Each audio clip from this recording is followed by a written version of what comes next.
Olá, sejam todos bem-vindos a mais um episódio do nosso CEMI Podcast. Divide a bancada comigo, nossa vereadora Cida Lima e a Priscila, que é psicóloga, e nós hoje vamos falar de um assunto sério, né?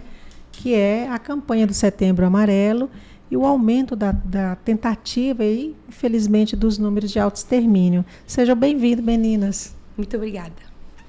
Obrigada, Elis. Muito bom estar aqui, né, mais uma vez, e principalmente com a Priscila, né? Nossa, assim, colega, né, da igreja, catequista, junto com a gente, é professora, né, na faculdade em Anhanguera, e está aí, psicóloga, e nos ajudando com esse assunto, né? Priscila, esse Setembro Amarelo, ele já acontece há mais tempo, né? É um evento durante todo o mês, ele é do Ministério da Saúde, para chamar a atenção para a questão da saúde mental como um todo, e não apenas com as tentativas de autoextermínio. E por que ele é tão importante? Ele é importante porque ele lança luz sobre um assunto, primeiro a saúde mental e depois a questão das tentativas de autoextermínio, que em geral é um tabu, é um grande tabu, e que as pessoas, de forma geral, têm dificuldade em falar, né? O sofrimento físico é um sofrimento que costuma ser visível e mais facilmente aceitável. Mas o sofrimento emocional, esse fica sempre oculto e as pessoas têm dificuldade de falar, uma grande crítica, né, em falar. Então, a importância é isso, lançar a luz sobre uma dor oculta, um sofrimento que não é visível, mas que se torna enorme, né, e visível através de práticas extremas, como é o caso da tentativa de autoextermínio. Você, como professora de alunos, né, de psicologia que já estão aí trilhando para daqui a um dia terem seus próprios pacientes, mudou a abordagem por causa desse grande número de tentativas? Muito. Eu entendo que hoje o processo formativo do aluno, ele sempre teve essa preocupação com a dimensão técnica, mas também com a dimensão humana, né? E hoje eu acredito que a gente se dedica mais a um acolhimento desse aluno no processo de formação. Porque estar ali se submetendo a estudar o sofrimento, a mente humana, a psique, o comportamento de forma geral, é também causador de sofrimento. Principalmente quando esse aluno, ele não só vai ali se deparar com questões que ele compara da teoria nele mesmo, né? Ele se reconhece muito na teoria, muitas vezes, nessa dimensão do sofrimento, mas mais do que isso, assim, em algum momento ele vai atender, ele vai estagiar. E aí, como é que é ouvir a dor do outro? Isso promove sofrimento também. Então, há muitas questões em torno do formar-se psicólogo, né, que precisam mudar e têm mudado ao longo do tempo em virtude do que o Setembro Amarelo tenta nos alertar. Esse cuidado com o acolhimento do aluno, com a escuta e com a compreensão dele naquele contexto de aprendizagem ali, né? A senhora promoveu uma audiência pública dos 35 anos do ECA, e os números que nos trouxeram na audiência pública, as conselheiras tutelares, né, que atendem mais diretamente criança e adolescente, foram chocantes.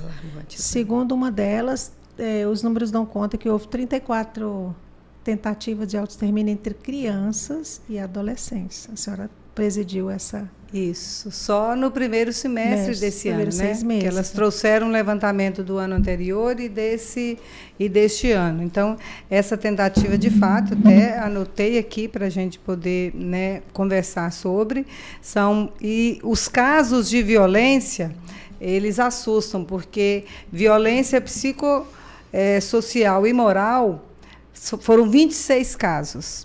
Tentativas de autoextermínio e autolesão, 35. Convívio em ambiente familiar que não garante o desenvolvimento integral. Aí nós estamos falando de onde a criança e o adolescente está ali todos os dias. 107 casos. É muita coisa. Então, assim, são muitos atendimentos, e isso foram os que chegaram até o Conselho Tutelar. Imagina os subnotificados, isso, né? Então, sim, realmente muito assustador, né, uma realidade que elas trouxeram, e o problema maior é que trouxeram essa realidade com condições precárias de trabalho, número insuficiente, né, de conselheiros tutelares. E se a gente vai para os outros espaços, né, que a escola também está assim, nós temos profissionais da educação que não sabem, né, o que fazer diante das situações, diante de tantas questões, de dificuldades, né, com a saúde psicológica, né, mental das pessoas. A gente não sabe como lidar, e nós estamos adoecidos, né? nós, as pessoas, as mulheres, né, um grande número de afastamento do trabalho por questões mentais. Então, é muito difícil. E quem cuida mais somos nós, mulheres. Com né? certeza. Então, esses números, de fato, nos assustam. E me assustou muito naquele dia da audiência, quando eu vi ali assim, olha, o convívio no ambiente familiar não está garantindo o desenvolvimento integral das nossas crianças, porque é muito grande o número, né, dessas crianças e adolescentes. Então, de fato, é preocupante. É preocupante, porque a família era para proteger essa criança, né? O espaço doméstico devia ser esse espaço de segurança, né? Quando não é.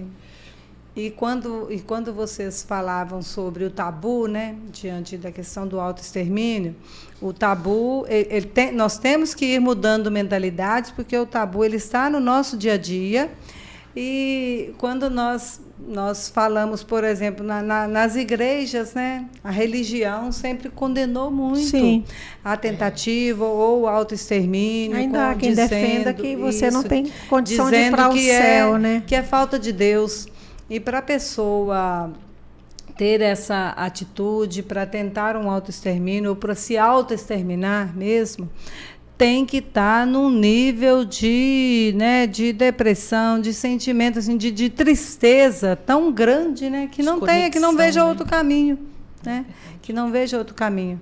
Então, eu acho que de fato, nós precisamos, né, saber lidar com isso, e eu acho que a nossa abordagem aqui, principalmente, ser nesse sentido, de pensar na questão da criança e adolescente e nas mulheres, porque são os mais frágeis, né?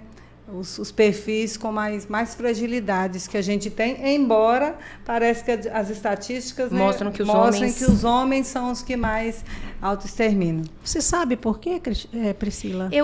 Existem sinais, né? A gente não tem um padrão rígido para definir, porque a questão da tentativa de autoextermínio, ela é complexa também, ela é multifatorial. Mas entende-se que a postura masculina, generalizando aí, é uma postura que tem mais dificuldade de falar de si, de expor os sofrimentos, de chorar, de pedir ajuda. Então, se você alimenta uma cultura com esse perfil de resposta masculina, é inteligível que você tenha um número maior acontecendo entre homens. Se as mulheres, elas têm... a gente tem uma facilidade maior, generalizando, claro, né? A gente tem uma facilidade maior de estabelecer coalizões, grupos, né?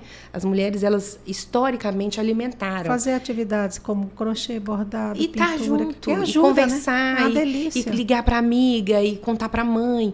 Essas atitudes que parecem mínimas, cotidianamente, criam uma rede de apoio em torno de nós, talvez avantajada em relação a esses homens que tentam autoextermínio. Mas o número é assustadoramente maior para homens, né?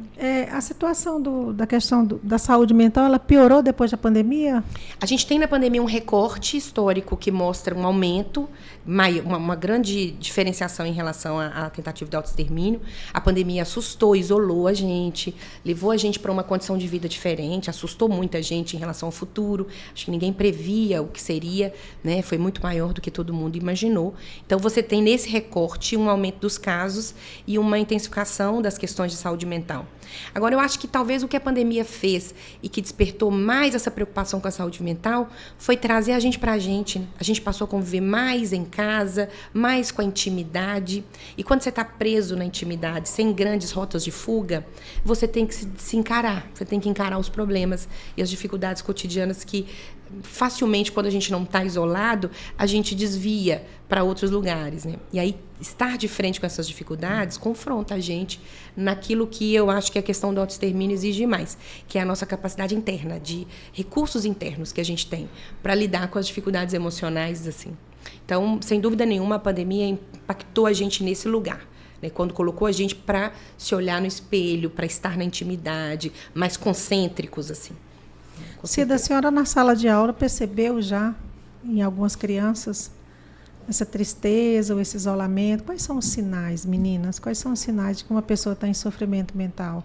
Às vezes na sala de aula e você de uma forma mais geral. Sim, eu acho que a Priscila pode falar mais dessa questão do sinal e da abordagem, mas na sala de aula a gente percebe muito, principalmente, né, para quem lida aí com o Fundamental 2, né, que já é adolescência, finalzinho da infância, né, para a adolescência, E muitas vezes as professoras são as pessoas ali que têm mais proximidade, né? Aquela professora que gera, né? Que desperta confiança, então aquela pessoa que está ali mais próxima. Então, de fato, são muitas as vezes que as professoras são procuradas para isso, ou então percebem, porque estão todos os dias ali, e geralmente alguma ou deficiência, ou dificuldade, ou qualquer problema, vai influenciar diretamente na aprendizagem, né? Então, esse olhar atento do professor, da professora, ele aproxima, né, leva a enxergar isso. Então, muitas vezes, as professoras são as primeiras a observar. E aí vai depender muito, né, da importância de a gente ter uma formação também, uma sensibilidade, esse acolhimento, ter as informações, né? Porque dali vai depender a nossa abordagem, né? A forma de abordar ou a quem buscar também um socorro, né? Buscar esse amparo, porque muitas vezes, infelizmente, não é na família que vai encontrar, embora a defesa da gente o lugar da criança ou de qualquer pessoa, né? O lugar ali seguro é na família. O lugar para a pessoa em situação de sofrimento mental é na família, né? Para se tratar, tirando os órgãos, né? De saúde que são ali, é na família também e não enclausurado, né? Em outro lugar. Então, sim, a gente tem essa percepção. Agora, vai depender do quanto de formação e informação nós vamos ter para poder fazer a abordagem. E aí, nesse sentido, Priscila, eu queria assim, te perguntar que sinais, né, a gente deve ficar atento, né, anotar para acender, né, esse alerta amarelo, né, do Setembro Amarelo. E também depois, né, a gente vê qual a melhor forma de abordagem, né? Se é que existe uma receita, né? Para nós, então, assim, né? Que sinais a gente percebe? Primeiro, com relação à infância, me preocupa muito porque há uma cultura de não legitimar o sofrimento. É como se a criança não tivesse dor, não é assim? Culturalmente, a gente não defende a ideia. Para de chorar. Para que isso? Você não tem por que chorar. Como se dependesse da gente definir o nível de sofrimento ou a necessidade de choro de alguém. Então, primeiro, tirar essa ideia de que a infância é sempre feliz, é sempre alegre, é sempre espontânea, é sempre ativa, porque isso desconsidera os casos em que a criança não dá conta de ter essa resposta, porque está em estado de sofrimento. E aumenta a iniciativa de que essa criança disfarce o que ela está sentindo. Porque uma criança não pode ser séria, uma criança não pode chorar, uma criança não pode ter tristeza. Então, primeiro, legitimar os sentimentos na infância. Eles existem. A criança sente solidão, ela sente tristeza, ela sente raiva. Isso precisa ser legitimado, precisa ser ouvido, né? Levado em consideração. Na adolescência, eu percebo que, como ela é uma fase muito disruptiva, em geral, uma fase em que você está começando a desenvolver senso crítico. Você ainda não tem ele formado, isso vai se formar completamente mesmo a partir dos 20, mas já na adolescência inicia-se esse processo. E a primeira fase do desenvolvimento de senso crítico é sempre um questionamento do status, né? Do momento em que eu estou vivendo, das pessoas, da educação que eu recebo, da minha aparência. Então, nesse momento crítico, em que tantas mudanças estão acontecendo, o corpinho está mudando, a mente está mudando, ele está questionando as situações que antes ele abraçava como normais, como estabelecidas, né? É um momento de instabilidade, minimamente de instabilidade, né? Porque a gente fala de sempre muitas infâncias e muitas adolescências. Cada um vive uma história diferente. Mas, levando em consideração a característica dessas fases, olhar para esses indivíduos, primeiro legitimando a sua dor. Acho que talvez a primeira grande saída é essa. Seja criança, seja adolescente, seja adulto. O sofrimento é do outro. Então, quem pode dizer desse sofrimento é só o outro. E se ele diz que está sofrendo, eu não preciso encontrar nenhuma chancela para essa dor. Eu não preciso... Será que é verdade? Será que é mentira? Se o outro está dizendo que é. E aí eu preciso partir daí, e não das possibilidades, né, que a minha mente cria. Porque, em geral, quando a gente começa a querer achar instrumentos para legitimar a dor do outro, nós já estamos julgando, né? Nós já estamos deixando de acolher. Então, mas os sinais em geral que a gente pode observar, um certo isolamento, apatia, tristeza, isso tanto na infância quanto na adolescência, né? A questão do eu não quero brincar, nas crianças é muito importante a questão do sono, em geral desregula, as dificuldades de aprendizagem, porque ninguém vai à tentativa de autoextermínio sem construir esse processo de adoecimento, né? Esse processo ele é construído por muitas faltas, muitas falhas, e hoje eu diria até de carências nutricionais mesmo. Sim. O sono é nutrição, mas existem outras, né, maneiras de nutrir. E como que essa criança está sendo nutrida? Como ela se alimenta? Qual a qualidade da água que ela consome? Qual a qualidade do sono que ela tem? O ambiente da casa é organizado? Permite a ela uma mínima rotina para que ela se organize, né? A gente tem que levar em consideração isso. A criança chegou no mundo agora. Ela é recém-chegada nesse mundo. Ela não sabe ainda. Ela não decodifica todas as normas de convivência. É a gente que precisa introduzir isso para ela. E uma das coisas que a gente precisa introduzir é a própria questão do autocuidado, da autopreservação, de não se expor a situações difíceis, né? Não se colocar em situações de risco. Então, até isso a gente pode auxiliar a criança. Então, eu vejo, às vezes, eu tenho uma filha de 8 anos e não tem como não falar dela nesse processo, porque é o que eu estou vivendo intimamente em relação ao cuidado, né? E aí eu percebo, assim, às vezes ela se colocando em situações de cuidar do outro já. Talvez por conta do que assiste, do ambiente onde está. E eu tenho que sempre lembrá-las, minha filha, não é sua obrigação. Você precisa se sensibilizar pelo outro, ser sensível à dor do outro é uma coisa.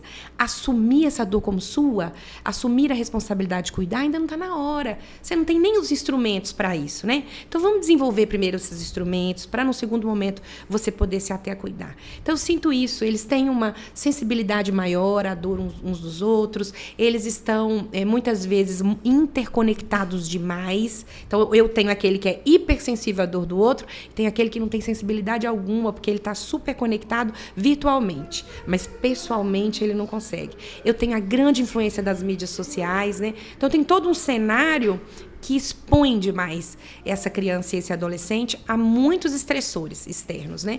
E dificulta muito a construção desses recursos internos. Mas, em geral, os sinais são esses, assim, tristeza, isolamento, desânimo. No caso dos adolescentes, variações muito abruptas de humor. Existe uma variação de humor que é muito comum na adolescência, mas quando ela está exacerbada a ponto de prejudicar áreas de convivência da vida desse sujeito que está mais voltado para o social, no caso do adolescente, ele é mais voltado para o social, né?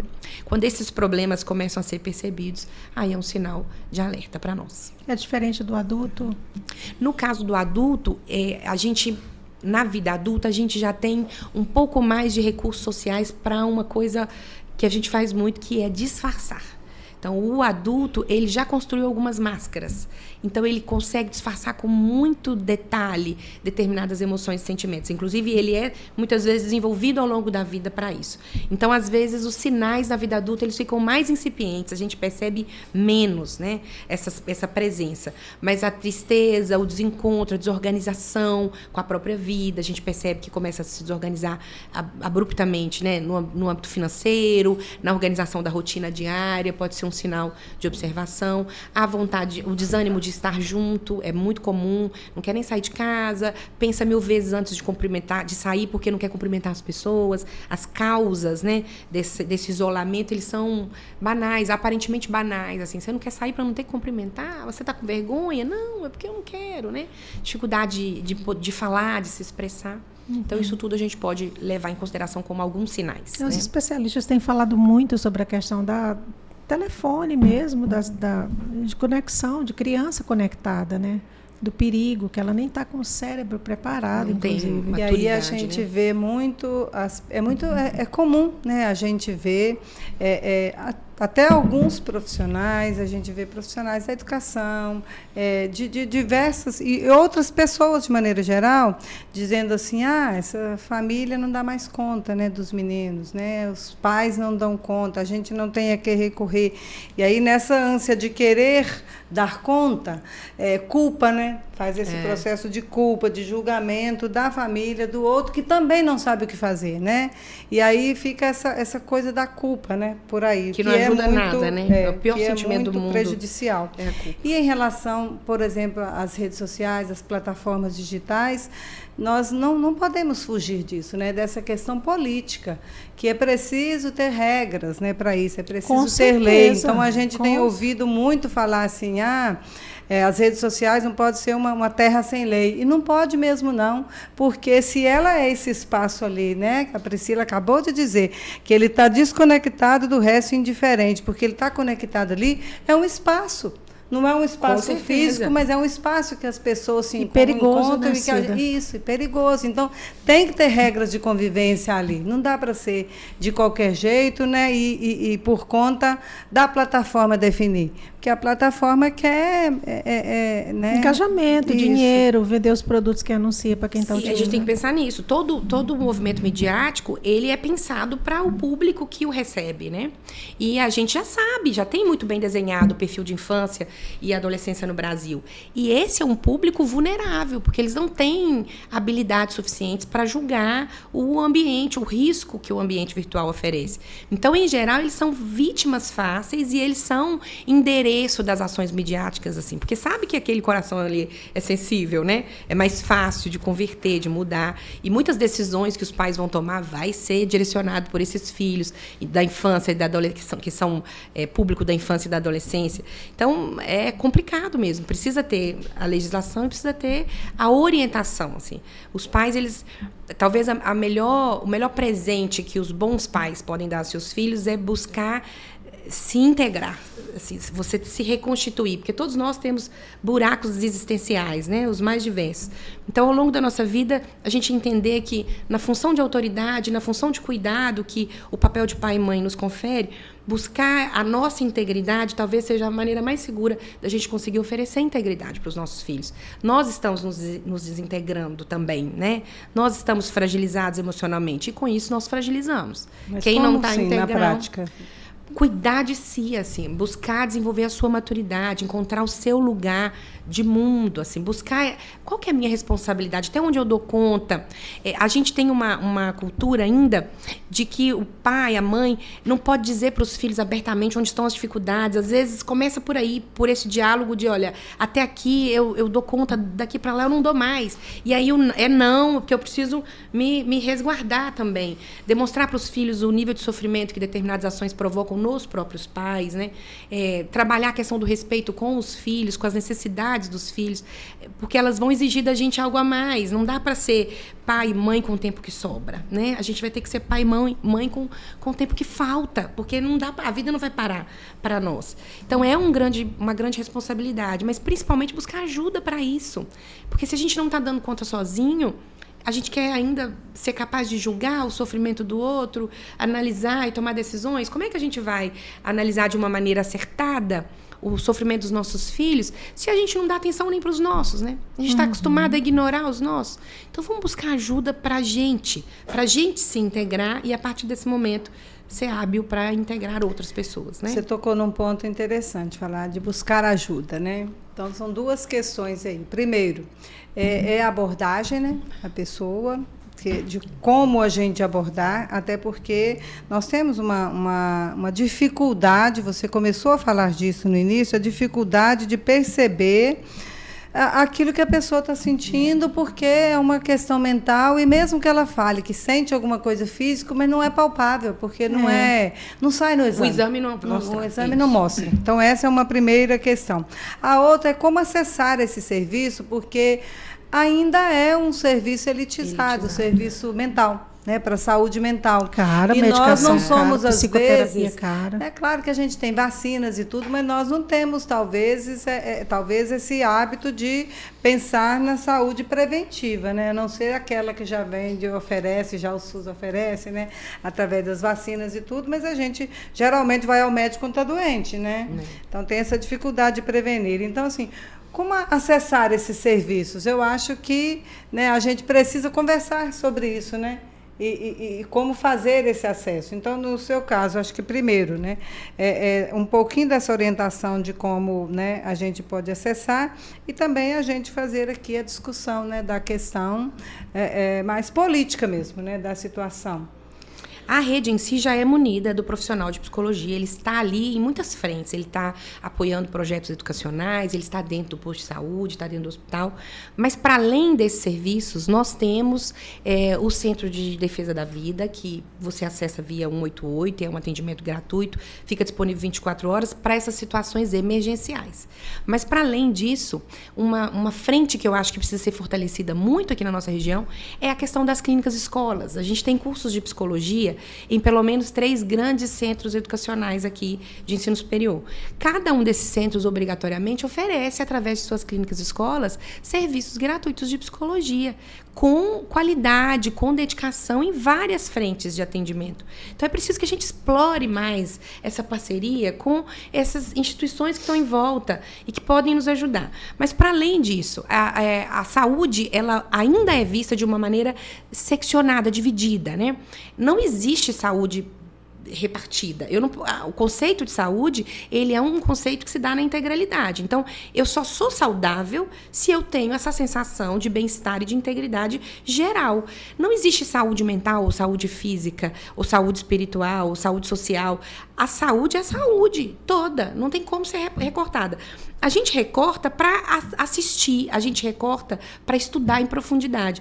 Ali faz sentido recortar, mas para a gente entender, não. Então, uma pessoa que não tem saúde mental, ela muito provavelmente está deficitária em muitos aspectos da sua saúde física, da sua saúde social. Então, precisa ser cuidado na integralidade. Aqui eu estou dizendo dos acessos ao serviço de psicologia em específico, mas nós podemos pensar boas práticas de atividade física, melhorias na nossa alimentação, meios de convívio social, explorar as nossas comunidades, estar junto. O mais importante, quando se fala da questão do autoextermínio, é a criação de uma rede de apoio.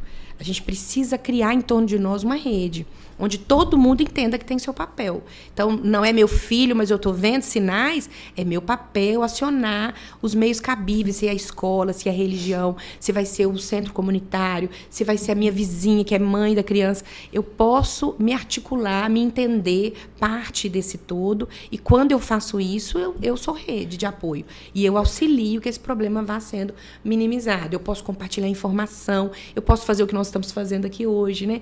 Então, todos esses movimentos, eles são válidos e auxiliam no processo da redução, da melhoria, né, da saúde mental e da redução das tentativas de autoextermínio. Quando uma pessoa precisa ir para uma clínica escola, como é que é? Ela vai na faculdade, se inscreve pelo... Cada faculdade vai ter uma maneira, mas eu vou apresentar a da Anhanguera.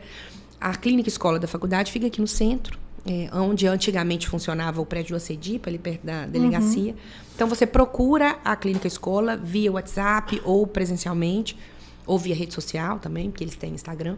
E lá você faz um cadastro. E nesse cadastro, alguns dados são coletados, faixa etária de quem vai ser atendido, minimamente uma queixa, né, para ser direcionado, porque são muitos serviços de psicologia lá dentro. E, inclusive, a detecção de outros problemas de saúde, porque, de repente, o mal-estar mental, ele vem de uma dor crônica que eu não tratei por outras vias, né? De uma ausência total de acessos a outros serviços que seriam necessários, de um diagnóstico que eu ainda não tenho. Então, muitas vezes você vai ver situações extremas surgirem na escola, por exemplo, né, de crianças extremamente entristecidas e adoecendo mentalmente em virtude de algum tipo de comparação ou sofrimento, por um diagnóstico que não tem, que, de repente, se o auxílio fosse dado ali, ele se veria como um igual, como uma pessoa mais apta a participar daquele ambiente ali ativamente, né? Então, a clínica escola, ela tem esse olhar difuso para muitas frentes de necessidade. Então, no caso da Anhanguera, é procurar a clínica escola e se cadastrar.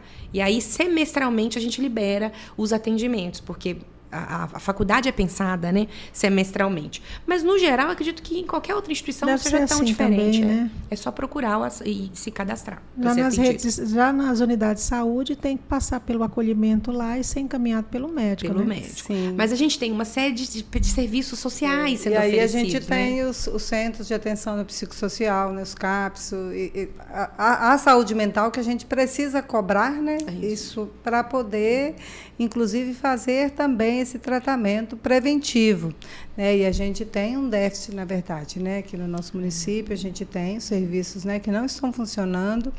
Nós temos, por exemplo, já a legislação que garante, né, os psicólogos na escola, né, os psicólogos da educação como como profissionais da educação. Preventivos e também.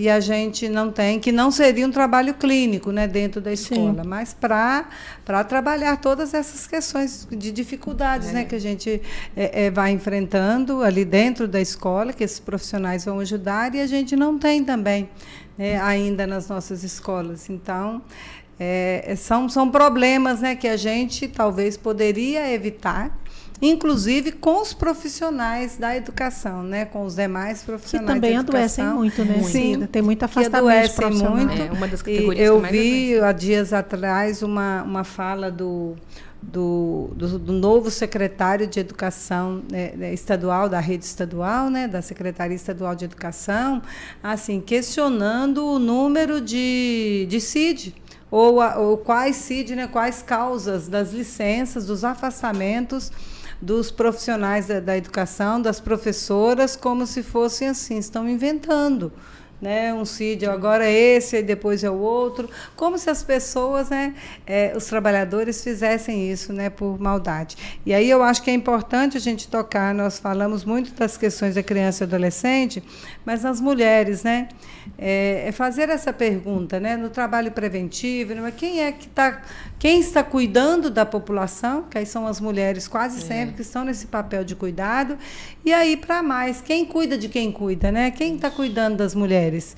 Eu estava lendo há poucos dias que a maior causa, das maiores causas de afastamento do trabalho, né, de licença, é a ansiedade recorrente, burnout, né, o burnout, depende do jeito que a pessoa quer falar. Então, assim, são essas questões de saúde mental, né, ou falta, né, da saúde mental, que estão ocasionando as maiores ausências no trabalho. E aí isso tem sido muito recorrente entre nós mulheres, de a gente ir segurando isso, né, acumulando, e a gente não buscar. E se nós não estamos com uma saúde boa para poder cuidar dos outros que estão ali, né, que a gente que está nesse papel do cuidado, né, e sobra muitas vezes para a gente, né, para onde vão as pessoas que deveriam estar sendo, ou que estão sendo cuidadas por nós? Então, é uma coisa a pensar, porque quando a gente fala da mulher, da saúde da mulher, nós estamos, de quaisquer questões relativas à mulher, nós estamos falando de questões que estão impactando a maioria da sociedade. Porque a gente, não somente porque nós somos maioria, mas porque nós é que estamos envolvidas nessas questões. Né? E existem pessoas ainda que se negam a ser ajudadas, né? Que não entendem a importância, e como a questão da saúde mental, ela tem esse tabu também, eu não quero me admitir doente, né? Eu não quero dizer que eu tenho um problema de saúde mental. E a gente tem uma associação ainda muito equivocada, que é a ideia de, se eu tenho algum problema de saúde, e ele é de ordem emocional ou mental, então eu sou louco, né? Que já é um termo que também já se criou uma conexão pejorativa com ele, né? E principalmente para as mulheres, ele ainda toma uma conotação cultural ainda mais forte. Só precisa se impor que você é chamada de louca. É isso. Então, a gente não quer se aproximar dessa termologia, e isso ajuda a gente a se afastar mais da ideia de que a gente precisa ser tratado. E quando a gente percebe que, na verdade, identificar o que você precisa não é uma fraqueza, é uma força, é a maneira de você começar a se organizar, de você romper um ciclo inteiro, né, de perpetuar sofrimento e adoecimento, que inclusive você replicou em outras pessoas, principalmente para nós mulheres que estamos aí imbuídas da tarefa do cuidar, o quanto a gente replica o nosso sofrimento no outro por não estarmos cuidadas, né? Então, muitas vezes as pessoas vão resistir mesmo. Nesse caso, primeiro entender onde é que está a causalidade desse incômodo em ser tratado. Porque se for esses elementos conceituais e culturais, a gente pode dialogar, né, e tentar levar a compreensão dessa pessoa à necessidade que ela tem de cuidado, né? E segundo, o que a gente pode fazer para, pelo menos, aliviar a carga que esse indivíduo está carregando? Se ele ainda não aceita ser tratado, que tipo de cargas nós podemos aliviar? E para isso a gente vai precisar sempre de acolhida e escuta, não vai ter como a gente fugir desse primeiro passo, né? Ouvir e acolher, legitimar, o outro está dizendo do sofrimento dele, então é real para ele, então é real. E a gente precisa partir daí, ao invés do julgamento de será que é, será que não é? para então a gente tomar alguma atitude. A gente retarda muito a ação em virtude, muitas vezes, desse desgaste em ter certeza se é verdade ou não o que o outro está sentindo, né? Se o outro está sentindo, é verdade. Então, sempre pela via do diálogo, tentar entender o que está por trás dessa resistência. Tem um nome. Toda resistência tem um nome e um sobrenome. Vamos achar ele. Qual que é essa causalidade? Para então a gente trabalhar com essa causa. É medo, é por conta do tabu, é a dificuldade de custear esse tratamento, já que eu não vou ter como pagar, eu prefiro nem ter, né? nem assumir que tenho. É a dificuldade de acesso, é a dificuldade de se sentir cuidado e escutado. Ou seja, eu nunca fui nem sei ser. Então, se alguém me propõe, eu já sou avesso, porque é a minha melhor defesa, né? Até porque a gente tem que levar isso em consideração, principalmente para o público feminino, mas não só para ele. A gente vive uma realidade de muita violência moral, psicológica, né? E essa é uma violência física. A violência física ainda tem um reconhecimento anterior, mas essa violência psicológica, emocional, ela costuma demorar mais para ser percebida. E se ela não é associada a uma violência física, eu posso nem perceber. Eu posso, inclusive, considerar que ela não está acontecendo. Então, muitas vezes, em nome dessa violência, se nega o tratamento também. Porque o tratamento ele vai tornar visível essas dores, esse problema, né, essa condição. E eu quero proteger essa condição que eu já conheço, né, essa estabilidade mentirosa que eu já conheço. É melhor trabalhar com um ruim conhecido do que com um desconhecido. Né? Às vezes ele amedronta mais. Os cursos de psicologia estão em alta, não estão? Então, aumentaram muito assim, a procura depois da pandemia, então a gente percebeu um aquecimento. Que bom, né? Que bom, né? Bom mesmo. E a demanda também, as pessoas estão indo mais ao psicólogo? Muito mais, assim. Eu trabalho especificamente com casais e família. A minha abordagem é terapia familiar sistêmica. E eu percebo muito, assim, como que os casais têm procurado mais e procurado juntos. Era uma cultura muito maior de procura pelas mulheres. Continua sendo as mulheres quem procuram mais, porque elas ainda estão muito imbuídas, né? Nós todas estamos ainda muito imbuídas desse cuidado. Mas eu já percebo homens sinalizando esse desejo, que era uma coisa que eu não via. Então, avançamos. Estamos avançando, estamos no caminho, né? Não podemos regredir. Políticas públicas, o que a senhora sente falta? A senhora que está sempre aí tão aguerrida, tão... Então, é isso que a gente acabou de falar. Além da escola, né? Então, nós sentimos falta ainda dos profissionais, de fato, dentro das escolas, sistematicamente, né, dentro das escolas, sabendo da necessidade deles. Nós sentimos falta dos tratamentos nos CAPs, né? A gente sente essa falta. Nós sentimos falta de as pessoas terem acesso, inclusive nas UBSs, né? De ter os profissionais ali, os psicólogos, né? Os psiquiatras, né? Na rede. Nós não temos, por exemplo, para criança. Nós tínhamos uma aí que se ela tira licença, nós não temos outro psiquiatra na rede. Então, assim, está em falta, né? Então, está em falta nas nossas redes. Então, a gente precisa ter esse cuidado. E é isso. Quando a pessoa procura, quando tem a coragem de procurar, muitas vezes é tido como frescura, né? Então, eu acho que a gente precisa de fazer essa luta, né, grande, de reconhecer, saber que ver que tem a necessidade, buscar a ajuda e, principalmente, o escutar, né? Saber escutar as pessoas e escutar a gente mesmo, né? Porque na loucura que a gente vive no dia a dia, nós precisamos dar essa parada, né? E infelizmente, hoje, a gente acaba ouvindo pouco, né? Escutando pouco e parando pouco, né? Parando para reflexão. Tudo muito corrido, a sensação que a gente tem é que a gente está cheio de tarefa, está todo mundo sem conseguir dar muito... Hiperexcitados por esse celular que está o tempo todo nos mobilizando a, né? Acelerar, né? Próximo. Muita comparação também. Muita comparação, referências ruins. Então, a gente está se alimentando. É aquela coisa, assim, para mim, uma das coisas que está na base da saúde mental é aquilo que nutre a gente. E o que eu como, o que eu bebo, o que eu uso de substâncias me nutre, mas o que eu assisto também me nutre, o que eu ouço o tempo todo, as temáticas das quais eu me aproximo, isso tudo me nutre, né? E a gente está se nutrindo mal, já tem bastante tempo que a gente está se nutrindo mal.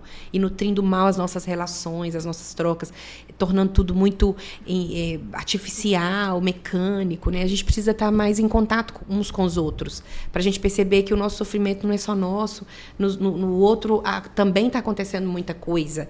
E a gente, às vezes, se fecha e sofre calado e se angustia. como se só a gente é que estivesse passando por aquilo. E tem mais gente passando por coisa parecida. Às vezes a gente se culpa, né? Muito. E quando Muito, você vê que uma culpa. outra pessoa, né, também passa por um problema semelhante ou pelo mesmo problema, é fácil você trocar, né, ideias. E nisso aí, como você disse que as mulheres sempre têm mais essa questão do grupo, talvez a gente tenha perdido um pouco isso. A gente né, esteja perdendo, né? É. Resgatar essa nossa natureza para o coletivo, para o grupo, para a rede do apoio, para as trocas. Eu não sei qual das duas que citou a questão do número de CIDs, acho que foi a senhora do governo do estado, mas o que as empresas têm feito também, né? A gente não escuta falar. O que as empresas têm feito? A gente teve uma grande mudança desde 2022, que é a NR1, uma legislação apropriada para o cuidado com a saúde, uma mudança, né, que teve na legislação, para que as empresas instituam ações preventivas de cuidado com a saúde mental. Então, há um movimento que está recém-chegado, mas que já está aí efervescendo. Eu percebo, por exemplo, o convite muito maior das instituições em geral para que a gente esteja lá falando, ou seja, assunto de saúde mental, vamos trazer quem sabe falar de assunto de saúde mental, não vamos terceirizar essa temática para alguém que talvez não vá abordar da maneira correta, que eu acho que já é um bom princípio.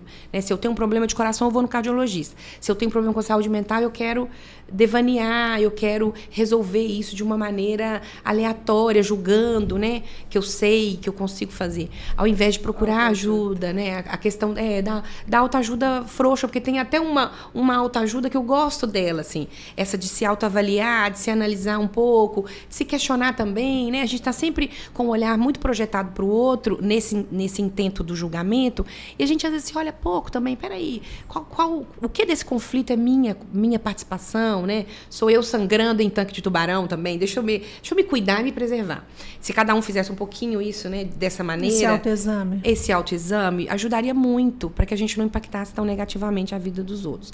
Mas é isso, eu acho que o coletivo nos traz muito aprendizado, né? O coletivo me traz a oportunidade de aprender não só com a minha dor e meu sofrimento, mas com a dor e o sofrimento do outro.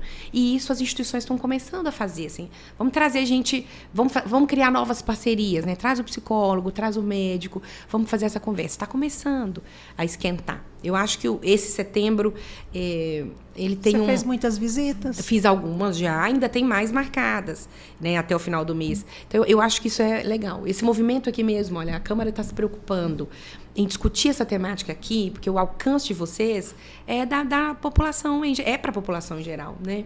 Então, você imagina, eu não estou falando de uma empresa em específico ou de uma instituição só, eu estou falando de uma sociedade inteira. A cidade toda está acessando isso.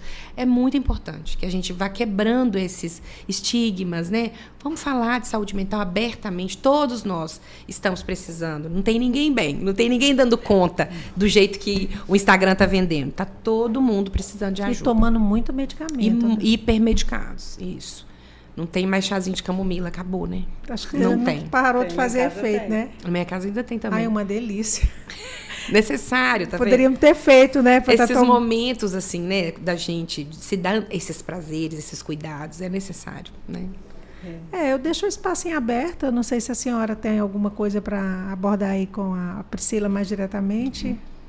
Não, eu acho que é isso mesmo. Ela colocou, né, bem para nós, acho que é a forma de acessar os serviços, né? A questão que ela colocou das clínicas, escolas, né, do CVV, né, que é discar 188.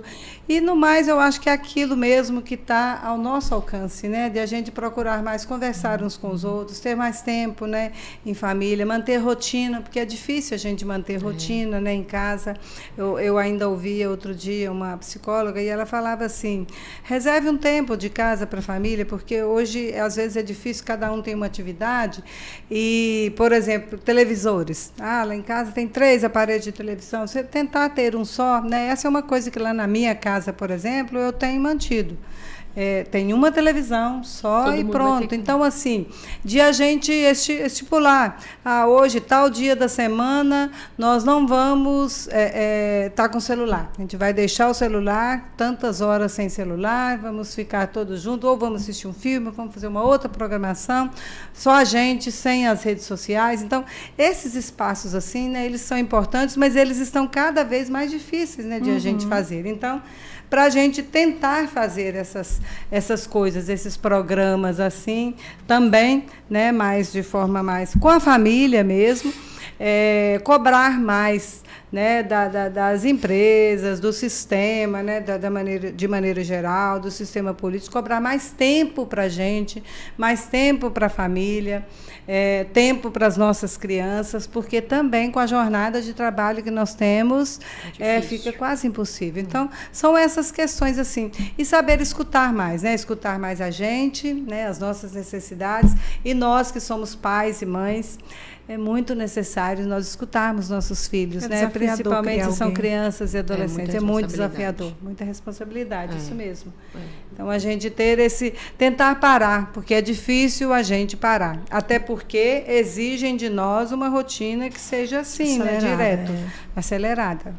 Priscila, se alguém quiser te seguir em rede social, quer deixar suas redes sociais? Meu Instagram é priscila.barreto. Né? Eu estou lá na Faculdade Anhanguera, com curso de psicologia. A gente tem a nossa clínica escola. Queria muito deixar aberto aqui esse canal. Vou disponibilizar telefone depois para vocês compartilharem na rede, por favor. Tá. Para que as pessoas tenham esse acesso. Né? Mas fala para quem está nos ouvindo.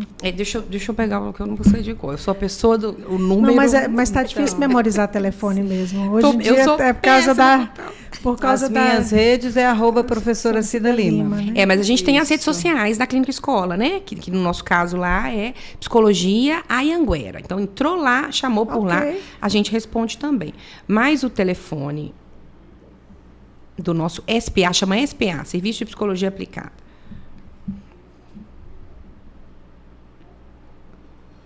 O número do WhatsApp, tá, gente? Que eu vou passar aqui.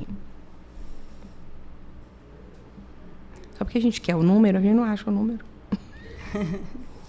Achei. 7227-5313. Esse é um número de WhatsApp. Você só consegue falar nele via WhatsApp. Tá? 7227-5313. Isso. Eu deixo para você, que é psicóloga, quem é habilitada no cuidar da gente, é você. Uma mensagem final aí para quem nos assiste. Eu quero dizer para todas as pessoas, né, que nesse momento nos escutam e que de repente estão passando por uma situação de sofrimento mental agravado, ou tem nas suas famílias alguém nesse estado, fique firme, entenda, há possibilidades. Eu sei que nesse momento de dor é difícil a gente achar uma saída ou a gente acreditar que tem uma luz no fim do túnel, mas tem. Muitas coisas são construídas na nossa mente, mas podem ser desconstruídas da mesma maneira, né, em que foram construídas. E nós podemos constituir juntos uma rede de apoio mútua, onde a gente possa se suportar melhor e se dar mais apoio. Então, acredite nisso, busque ajuda, não sofra sozinho, você não é o único que está passando por esse sofrimento. Mais gente passou e superou, e você, sem dúvida, vai conseguir também. É só você abrir espaço para que essa acolhida, essa ajuda chegue. Obrigada por a sua presença valiosa. Viu? Eu agradeço muito. Obrigada, Cida, por ter trazido a Priscila e estar aqui com a gente. Obrigada, eu que agradeço, né? Você aqui servindo a gente, né? Ajudando a gente nesse trabalho. Pois é, pessoal, e hoje encerramos por aqui. Esse é mais um episódio do CMI Podcast. Na técnica, atrás das telinhas, está o João Pedro Pires. Nosso muito obrigada a ele, né? Que trabalhou aí conosco. E continue ligado com a gente. Tchau, tchau e até a próxima edição.